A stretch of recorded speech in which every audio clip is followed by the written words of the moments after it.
les amis, bienvenue sur ma chaîne YouTube. Alors vous l'avez vu, depuis quelques jours, on suit la Transat Café L'Or. Il pleut dehors, donc quoi de mieux à faire que de suivre tous ces gens, tous ces marins qui vont vers le soleil. Aujourd'hui, on va aussi faire, parce qu'il y a du nouveau, on va faire un petit point sur la Mini Transat qui, elle, est en route vers Guadeloupe. Je ne les ai pas suivis depuis un petit moment. Vous les avez vus, mes vidéos au Sable d'Olonne. Il y a du nouveau. Ils sont en train de toucher enfin des alizés dans la Mini Transat. Donc, dans ma vidéo d'aujourd'hui, on va faire un petit aperçu rapide de ce qui se passe dans l'Atlantique en cette matinée où chez moi, là où je me trouve en Espagne, il pleut des cordes dehors. Et chez eux aussi, parce que vous avez compris, dans la Transat Café L'Or, l'objectif aujourd'hui pour tous les marins de la flotte, c'est gérer, échapper, s'organiser face à la dépression qui les attend dès demain, jeudi, au large des portes portugaises.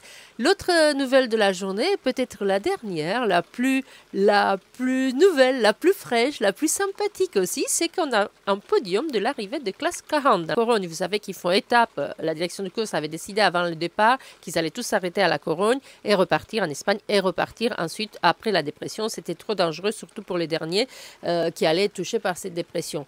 Donc ça y est, on a le podium. Je vous en parle tout à l'heure, mais sans plus attendre, ce qu'on va faire donc aujourd'hui, c'est un petit tour côté classement, un peu dans toutes les 4 classes qui forment la Transat Café L'Or, un petit tour côté femmes aussi, parce que vous allez voir, il y a 4 filles là dans la Transat qui sont pas mal du tout. On va jeter un coup d'œil à la Mini Transat, et puis voilà, ce sera tout pour aujourd'hui. Alors sans plus attendre, allons voir le tracker et voir ce qui se passe par ici ce matin. Donc le podium d'abord, comme je vous disais, c'est la nouvelle fraîche du moment. Ce mercredi matin, à 9h05, Corentin Duguet et Axel Tréhan ont franchi en tête la ligne d'arrivée à bord de SNSM Fétendon. Ils remportent la première étape des classes 40 en 2 jours et 18 heures de course, suivi de Guillaume Pirouel et Cédric Château sur Sigfrigo Sagestran, qui, eux, prennent la deuxième classe 21 minutes seulement plus tard, suivi pour la troisième place d'Achille Nebou et Gildas Marais sur Amaris. Côté classement des autres classes, ce matin, les choses s'accélèrent un peu partout globalement dans la Transat Café L'Or.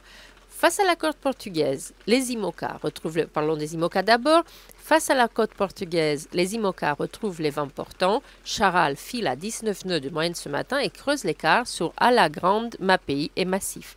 Derrière, la rébellion des femmes, je vous le disais, Francesca Clapic, Elodie Bonafous, Justine Métro et Sam Davis forment un quatuor impressionnant, toutes concentrées sur leur course. Plus loin, Paprec Arkea et MSIJ Europe luttent encore dans le golfe de Gascogne face à la dépression qui remonte vers l'Espagne. Là, elle est bien remontée, je l'entends dehors. Chez les ultimes, Lazartic garde la main, mais Banque Populaire signe un retour éclatant, 607 000 en 24 heures à 25 nœuds de moyenne.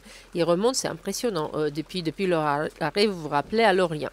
Et côté Océan 50, André 5 a doublé Wise qui tenait la tête depuis le début de la course avant un passage délicat le long du Sahara dans une zone de pêche très fréquentée. Chez les classes 40, je vous l'ai dit, le Vedit est tombé à la Corogne, je reviens par là-dessus.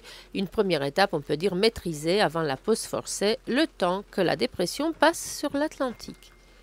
Et pendant ce temps-là, dans la Mini Transat, après 3 jours de pétrole, les 89 skippers filent enfin dans les vents portants.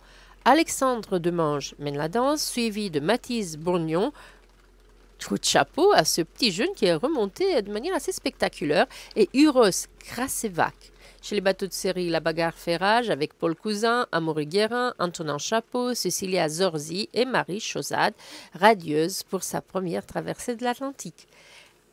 La pensée de ce matin va aussi à Saint-François, à Guadeloupe, destination finale de la flotte de la Mini Transat, où un incendie a touché la marina d'arrivée. Heureusement, aucune victime est à déplorer et la course continue dans la solidarité. En résumé de ma vidéo d'aujourd'hui, on pourrait dire que ce matin, tout le monde est cap sur les alizés, concentré sur leur but, mais loin du vacarme qui fait notre monde, ici, à vous, à moi. Je les invite, tous ces marins en route vers le soleil, et libres. Libre, comme le disait si justement Moitessier, le bateau, c'est la liberté, pas seulement le moyen d'atteindre un but. Allez, je vous donne ça en phrase de réflexion de la journée.